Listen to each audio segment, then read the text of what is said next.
is enough said. Happy Thursday.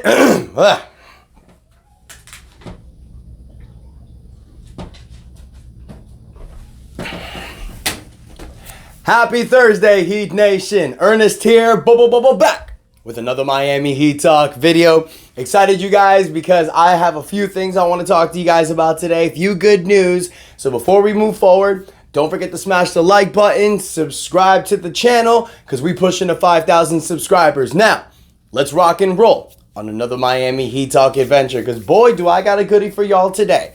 First and foremost, I want to take a moment to thank everyone. Yesterday, I was like boots on the ground, man. I was gun blazing. I gave you guys 3 different videos yesterday. You guys killed it with the likes, the comments. I really appreciate y'all. Did an episode yesterday with Amir, Dos Minutos. So that was a lot of fun with Amir from Team to Beat Miami Heat. So y'all go to his channel, support that one by subscribing to him, because we're laying out some fire content. Now today, I want to talk about 3 different players. I want to talk about Nikola Jovic. I want to talk about Josh Richardson. And I also want to talk about Keshad Johnson. Why am I bringing up these 3 players? Well, as we all know, the one thing that the Miami Heat are consistent with is injuries. Every year, this team gets hampered with not just one big injury, but multiple big injuries. As we know, in the 2024 playoffs, this Miami Heat team couldn't do business because Jimmy Butler, Terry Rozier, Duncan Robinson, and Jaime Jaquez Jr. were all dealing with injuries. And that's no difference from the offseason, because as we know, Josh Richardson suffered a labrum shoulder injury last year, had to have season-ending injury. Nikola Jovic sprained his ankle, which was deemed pretty bad last month, so he was in a walking boot. And yesterday, Keshad Johnson in Summer League also sprained his ankle. That looked pretty nasty as well. So I want to come here and I want to give you guys updates on all 3 players. Now, let's start with Nikola Jovic. As we know, due to injure his ankle about a month ago, was in a walking boot.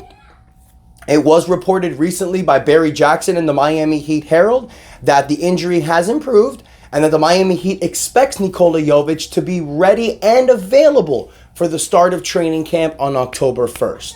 Thank God. Thank God, you guys. I am so happy that this Miami Heat team is getting our starting power forward back by training camp. It's like I mentioned in the video I did a few days ago about Nikola Jovic's injury. It sucks. This Miami Heat team, we always get hit by this injury bug. So it's better to get these injuries out of the way now. But as we all know, during the season, this stuff is going to progress. So I hope it's nothing serious. It looks like Nikola Jovic, from what they're saying, is going to be ready for training camp. Is he going to get the starting power forward position? Is it going to go to Bam Adebayo and Kel'el Ware is going to move to the 5? That's something that training camp will tell us. My opinion, if Nikola Jovic is ready, I feel that Eric Spoelstra will go with the line that he's gone with the starting front court of Bam Adebayo, Nikola Jovic, and Jimmy Butler. That might change midseason. We saw that last year. They started with Bam Adebayo and Haywood Highsmith at the 4, so things can change. So I'm interested in seeing what happens there. The next topic I want to get to is Josh Richardson. Josh Richardson did a lengthy interview yesterday in Summer League, representing the Miami Heat players there. He spoke a lot, so I kind of want to go through what Josh Richardson said. So this is a quote from Josh Richardson. "I've never gone through anything serious like this. So it sucks to have to sit down for 4 months and not be able to do a whole lot. But it's baby steps. Trying to pace myself and not get too ahead on myself or down. Because I can't wake up one day and be able to do everything again. But I'm excited to be on the road back." He also noted that training camp is the optimistic goal for his return to full 5-on-5 contact basketball work, in hopes of being available for most of the preseason and the start of the regular season. But he did add, there's no timetable. Josh Richardson also said that he's had 3 days on the court now, so he's playing. He's saying that he's only shooting mid ranges. That's the farthest he can shoot. He can't shoot 3-point shots yet. But he's out there, he's working on his floaters. He's working on his jump shot.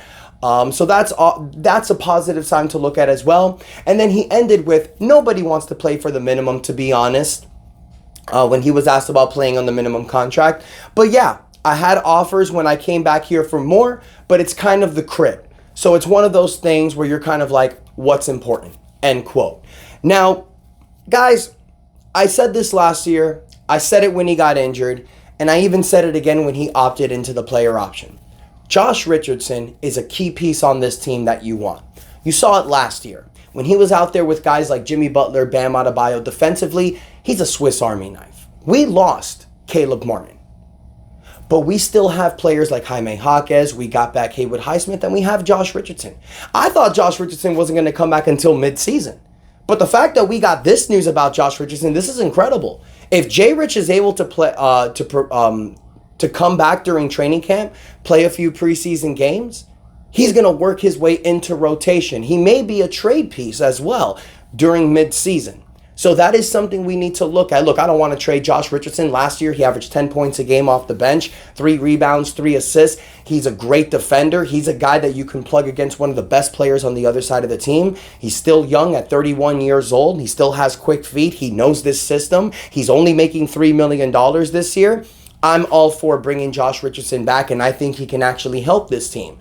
Is he going to be in the top 9-man rotation? Maybe not, but he can step up when certain players get injured. So it's great to have a veteran like Josh Richardson on this team who knows this system, who knows this culture. And then the final news that I want to give you guys is with Keshad Johnson. Yesterday's game, Keshad Johnson only played 19 minutes. He still had 9 points. We've known Keshad Johnson. We've called Keshad Johnson the next Caleb Martin, on the same trajectory that Caleb Martin is, same size, same level of tenacity on defense, and in my opinion, he's even better athletically. He injures his ankle yesterday. It looked pretty scary, but Keshad Johnson did say post-game that he feels like it's just a sprain. He's questionable for Friday's game in the Summer League. I don't think he should play, but it shows you the kind of heart he has. He also did an interview with 5 Reasons Sports that aired yesterday where he talks about that what he's going to bring to this Miami Heat team is his heart, and you see that. And it breaks my heart that Keshad Johnson got injured. Now, he's on a 2-way contract currently with the Heat, so we got him locked in. I don't think this injury is going to be serious, but it's all depending on how he woke up today. You know, when speaking as a pro wrestler who's gone through injuries myself, I can tell y'all, when you suffer the injury, in the moment, the adrenaline is kicking in, so you don't really feel it. It's really how you feel the next day. So once I get a report from Keshad Johnson's ankle injury, I will let you guys know. But all of these injury updates, you guys, and the reason why I started this so happy is because these are all positive signs. Nobody is determined to being out indefinitely. Nobody's going to be out for a long amount of time. Bam Adebayo is dominating Team USA. Jimmy Butler and Terry Rozier are on the court already. Rozier's been cleared 100%. Tyler Hero's working out. Jaime Jaquez is putting in business. You see what he's doing in Summer League.